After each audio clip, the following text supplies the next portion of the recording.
کل سیاسی زلزلہ جس نے پورے ملک کو ہلا کے رکھ دیا، سینٹ الیکشن کے نتائج اور خاص طور پہ بلکہ بنیادی طور پہ اسلام آباد میں وزیر خزانہ ڈاکٹر حفیظ شیخ کا ہار جانا، یوسف رضا گیلانی کا جیت جانا اس قومی اسمبلی میں جہاں پر پاکستان تحریک انصاف اور اس کے اتحادیوں کی میجورٹی تھی۔ عمران خان وہ الیکشن ہار گئے، ان کی حکومت وہ الیکشن ہار گئی۔ یقیناً یہ کہ سیاسی زلزلے سے کم نہیں تھا اور اس کے آفٹر شاکس آج بھی سنائی دے رہے ہیں۔ آج سارا دن انہی معاملات کی گفتگو ہوتی رہی ہے۔ بنیادی بات یہی ہے کہ وزیر خزانہ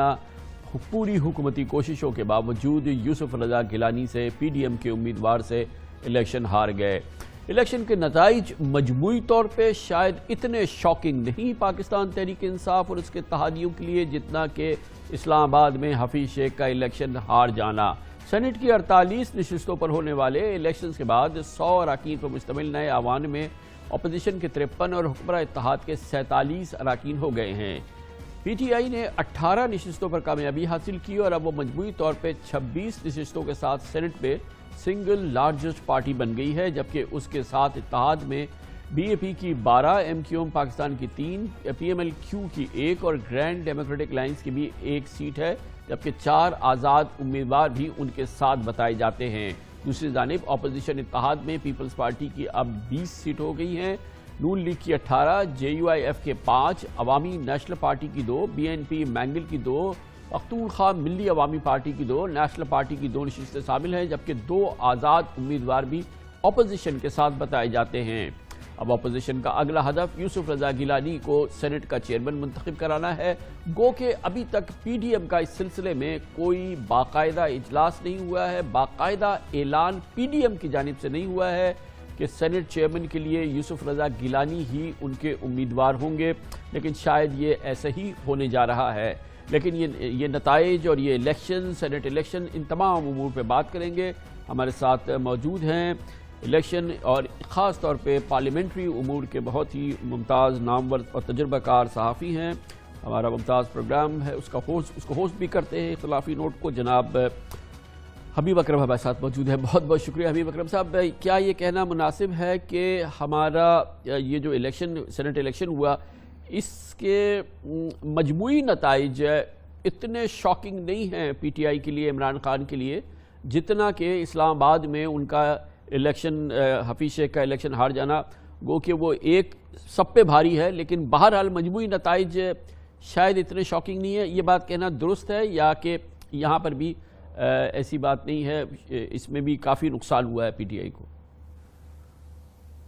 خان صاحب آپ کی بات درست ہے کہ اگر آپ باقی تمام سیٹیں فرض کیجئے کہ اگر ہم دیکھیں تو بشمول حفیظ شیخ صاحب کے اور جی ڈی اے کی ایک سیٹ جو کراچی میں راشدی صاحب جس پہ لڑ رہے تھے، اگر یہ 2 سیٹیں اس طرف ڈال لیں اور 2 سیٹیں ادھر سے نکل جائیں تو اس کے بعد یہ تناسب تھوڑے سے فرق کے ساتھ حکومت کی فیور میں چلا جاتا ہے۔ اگرچہ فرق تو صرف 2 نشستوں کا پڑا ہے، لیکن اصل بنیادی معاملہ جو ہے وہ اسلام آباد کی سیٹ کا ہے۔ لیکن ان 2 نشستوں سے فرق یہ پڑا ہے کہ صادق سنجرانی جو پاکستان تحریک انصاف کے اور ان کے اتحادیوں کے متفقہ امیدوار آئندہ سینٹ کے چیئرمینی کے لیے آ رہے ہیں، اب ان کی کامیابی بھی خطرے میں پڑ چکی ہے۔ اگر یہ 2 نشستیں ادھر چلی جاتی تو پھر صورتحال مختلف ہو جاتی، تو گویا اس وقت یعنی ان 2 نشستوں کو خالصتاً ہم سینٹ کے تناظر میں دیکھیں تو اس سے جو پی ٹی آئی کو اور اس کے اتحادیوں کو جو سینٹ کی چیئرمین شپ حاصل تھی اب وہ بھی ان کے ہاتھ سے نکلتی جا رہی ہے۔ یہ بتائیے گا کہ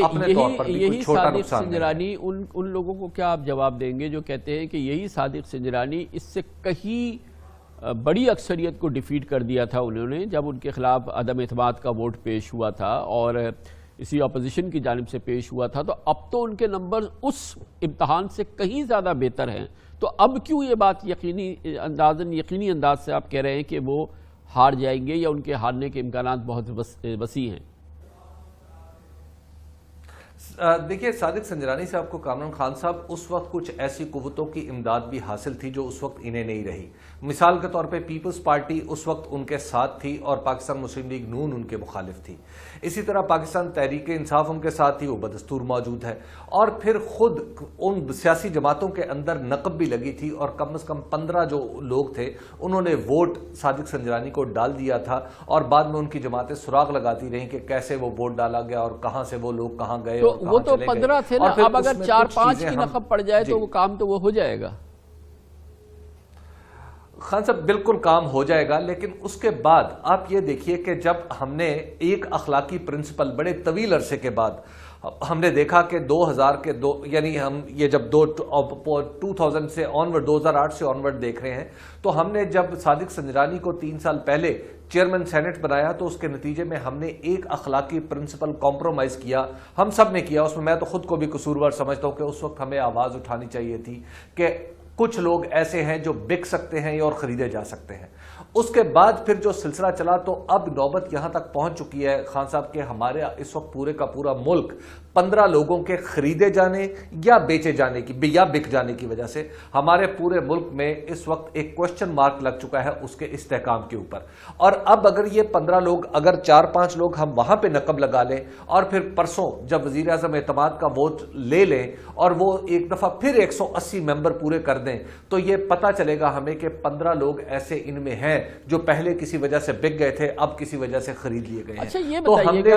جو کمپرومائز صادق سنجرانی پہ پہلی بار کیا تھا وہ اب پھر کرنا پڑے۔ چلیے، اچھا یہ فرمائیے گا کہ جیسے کہ آپ نے ان 15 لوگوں کے حوالے سے ابھی اپنی آبزرویشنز دی ہیں، گویا کہ اس میں تو کوئی شک نہیں ہے کہ یہ 15 لوگ، 16 لوگ، 17 لوگ، کیونکہ اس کے اعداد و شمار ذرا مختلف ہیں، مختلف اندازے ہیں،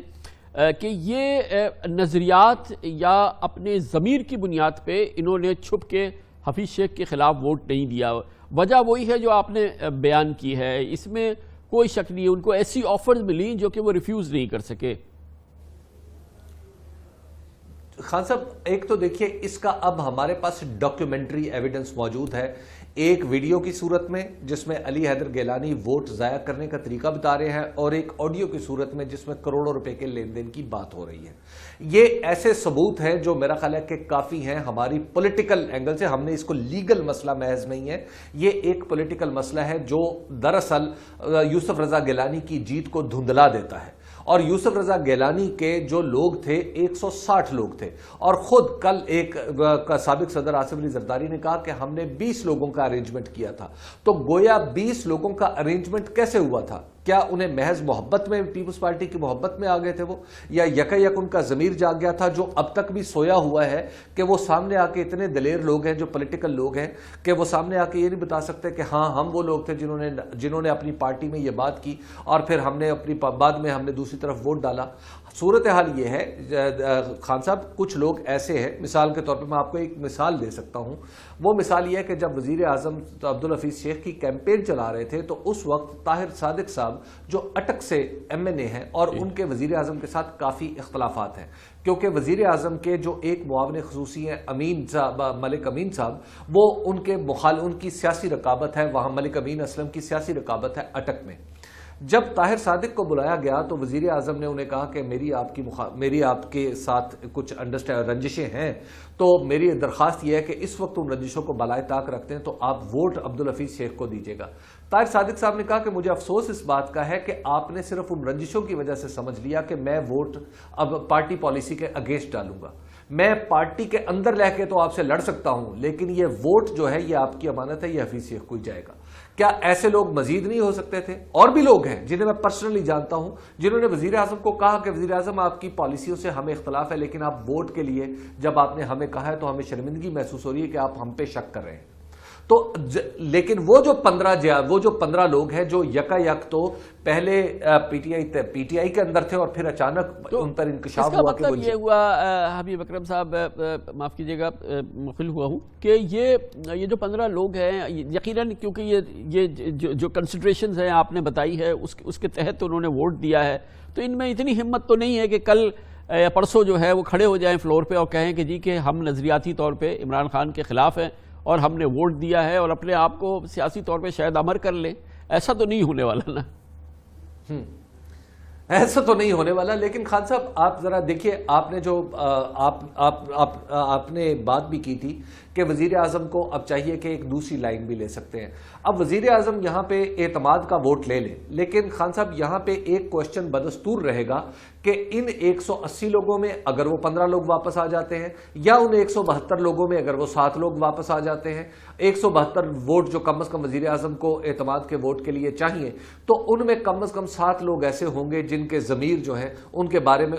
جن کے اخلاق کے بارے میں، کریکٹر کے بارے میں پوری قوم کے سامنے ایک سوال آ گیا ہے کہ کیا وہ لوگ ہیں جنہوں نے ووٹ بیچے ہیں؟ کیا لالچ اور خوف کا حربہ ان پہ کام کیا ہے؟ اب یہ سوال کے ساتھ کیا اس حکومت اور اس اسمبلی کو قائم رہنا چاہیے؟ یہ خان صاحب ایسا سوال ہے جو صرف شاید سیاسی اور قانونی نہیں ہے، یہ معاشرتی اور اخلاقی بھی ہے۔ مگر یہ سب کچھ ہے، قوم پر ہے، سب کے لیے ہے، تو جس کی ذمہ داری تھی الیکشن کمیشن آف پاکستان، جس کی ناک کے نیچے یہ سب کچھ ہوا، جس کی نظروں کے سامنے یہ ہوا، جس کے سامنے تھا یہ ہو رہا ہے، یہ ویڈیوز، یہ آڈیوز، یہ ساری چیزیں سامنے آ گئی، پھر سپریم کورٹ کا کہنا بھی تھا کہ آپ ریکوائرڈ ٹیکنالوجی کو استعمال کریں، ایک بار کوڈ لگاتے یا ایک سیریل نمبر لگاتے تو یہ عذاب جس سے قوم گزر رہی ہے اس وقت، یہ ضمیر فروشی، شاید اس سے بچت ہو جاتی ہے ہماری۔ خان صاحب وہ تشریح کا مسئلہ ہے، اصل بات یہ ہے کہ عدالت کے سامنے میں نے قانون دانوں سے بھی بات کی، انہوں نے کہا کہ انہوں کا یہ خیال تھا، اور یہ بار بار مختلف جو لوگ ہیں وہ عدالت میں بھی جا کے اور عدالت سے باہر بھی یہ بات کرتے رہے ہیں کہ اگر ہم اس میں ایک دفعہ تشریح کی بنیاد پر ترمیم کا نما کوئی چیز پیدا کر لیتے ہیں تو اس کے بعد پھر معاملہ یہ ہوگا کہ دستور میں ترمیم کا راستہ عدالت کے ذریعے سے کھل جائے گا اور وہ پھر کبھی بھی بند نہیں ہوگا، پھر نہ جانے صورتحال کہاں تک پہنچے۔ تو دستور کی ایک سینکٹیٹی تھی جو عدالت اور قانون دانوں کے سامنے جس کو برقرار رکھنا ضروری تھا۔ دوسری بات یہ ہے کہ جہاں تک سینٹ کا معاملہ ہے تو سینٹ اپنا جو شیڈول تھا وہ اناؤنس کر چکا تھا۔ جب شیڈول اناؤنس ہو چکا ہو تو پھر اس کے بعد قواعد میں ترمیم کرنا میرا خیال ہے کہ یہ قانونی طور پر بھی نامناسب ہوتا۔ اور تیسری بات خان صاحب، اگر ہم یہ دیکھیں، ہم ان سب سے زیادہ کیا سارے، آج وزیر اعظم نے بھی یہ بات کی اور میں اس سے متفق ہوں ایک پاکستانی کے طور پہ، کہ کیا کرپشن کو روکنے کے لیے قوانین ہمارے پاس پہلے سے موجود نہیں ہیں؟ موجود ہیں۔ کیا پھر بھی کرپشن نہیں ہوتی؟ ہاں ہوتی ہے۔ آپ سب سے بڑے جرنلسٹ ہیں کامران خان صاحب، جنہوں نے کرپشن کی بڑی بڑی سٹوریز بریک کی، آپ نے عجب کرپشن کی غضب کہانیوں سے عوام کو آگاہ کیا، لیکن کیا وہ ان کو روکنے کے لیے قوانین موجود نہیں تھے؟ موجود ہیں۔ لیکن کیا سارے کام صرف قوانین کے ذریعے ہو سکتے ہیں؟ یہ ہمارے لیڈر ہیں جن لوگوں کو ہم نے ووٹ دیا اور وہ جا کے ان میں سے 15 لوگ اگر بک جاتے ہیں تو پھر ہمیں اس پورے سسٹم کے حوالے سے سیریسلی سوچنا پڑے گا۔ اور اگر کامران خان صاحب آپ جس زینے کی آخری سیڑھی پہ ہیں، میں اس زینے کی پہلی سیڑھی پہ ہوں، سینیورٹی کے اعتبار سے، تجربے کے اعتبار سے۔ لیکن کامران خان صاحب، کیا ہمارے سامنے یہ سوال، اب خود میڈیا کے سامنے یہ سوال ہے کہ کیا ہم یوسف رضا گیلانی کی جیت کو جائز قرار دیں؟ بڑے افسوس کی بات ہے، بڑے افسوس کی بات ہے۔ اور اس کا پورا پس منظر، یوسف رضا گیلانی کا پورا پس منظر، کس طریقے سے انہوں نے حکومت کی ہے، کس انداز سے، یہ جو آپ نے غضب کرپشن کی جب کہانیاں بتائی ہیں، یہ روزانہ کھلتی تھی، روزانہ سامنے آتی تھی، اور اوپن اینڈ شٹ یہ سارے معاملات ہوتے تھے، یہ سامنے آتے تھے۔ یہ ترکی کے صدر کی اہلیہ کا نیکلس کے ساتھ جو کچھ ہوا، پھر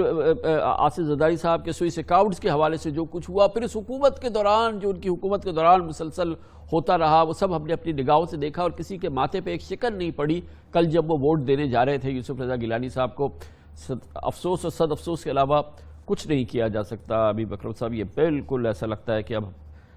ہمت جو ہے وہ جواب دے رہی ہے۔ جی خان صاحب، میں ان لوگوں میں سے ہوں جو اس حکومت کو پہلے دن سے، بالخصوص ستمبر 2018 سے آنورڈ، میں سمجھتا ہوں کہ اس حکومت نے اپنی قابلیت کا مظاہرہ نہیں کیا۔ جو اس نے کام کیے، جو اس نے وعدے کیے تھے عوام سے، وہ پورے نہیں کیے۔ جو اپنے طے کردہ پیمانے تھے ان پہ یہ پوری نہیں اتری۔ لیکن اس کے باوجود کیا اس حکومت کو نکالنے کے لیے میں آج ہارس ٹریڈنگ کے ساتھ کھڑا ہوں؟ یہ میرے سامنے سوال ہے۔ کیا میں ملک کی اخلاقیات، کیا میں اپنی اسمبلی میں اس ملک کا شہری ہونے کے ناطے اس اخلاقیات کا جنازہ اٹھتے دیکھوں؟ خان صاحب، یہ as a journalist, as a Pakistani, میرے لیے تو ممکن نہیں ہے۔ باقی ظاہر ہے سب لوگ اس کو اگر واقعاتی اعتبار سے اس کی تشریح و تعبیر کرنی ہے تو کرتے رہے، لیکن ہمیں اس کی تشریح و تعبیر پرنسپل کی بنیاد پہ کرنا ہوگا۔ یہ خیالات یقیناً بہت احسن ہے، بہت ضروری ہے کہ ہم اپنے دل کی بات کریں، اس کو ریفلیکٹ کریں۔